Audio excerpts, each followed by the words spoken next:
This is the Behind the Line podcast, and this is Pacific Northwest Headline News in 3 minutes for Monday, February 7th, 2022. Seattle police were busy this weekend, starting on Friday with 2 stabbings, and during the rest of the weekend, 5 different shooting incidents. The last being a shootout in Capitol Hill where over 40 shots were fired. There's not any victims known to be from that incident.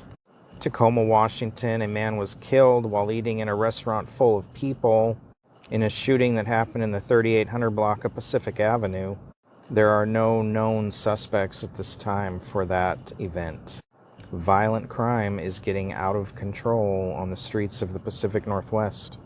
And at some point they're going to use all this to add more police, more laws, and more control over the population. Oregon House Bill 1510, if it becomes law, will no longer allow officers to pull drivers over because of one broken headlight, tail brake light, or license plate light. Officers would still be able to ticket drivers for those equipment violations if the stop was initially made for other unsafe driving violations.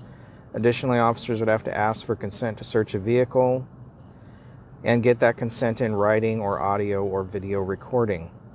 A New York Times investigation from 2021 determined police over the prior 5 years had killed more than 400 drivers or passengers nationwide who were not wielding a gun or a knife or under pursuit for a violent crime. Oregon is looking at passing a luxury tax. House Bill 4079 would add a 3% tax to items like snowmobiles, designer clothes, handbags, and firearms. The money would be given to the Oregon Freedom Pilot Program, which would then give 2,000 people $750 a month for 3 years. These are low-income people and low-income pregnant women. Can you say transfer of wealth? A California substitute teacher was caught on camera lashing out at a 13-year-old student wearing a pro-police thin blue line face mask, saying it's the new version of the Confederate flag. That's not the American flag, that's the new Confederacy flag, the substitute teacher said. During a 20-minute long back and forth with the 13-year-old, which finally ended when the school bell rang, the mother contacted the school. The school has given her assurances that teacher will not teach in the district again, and they are working to make sure that he cannot teach in the entire state again.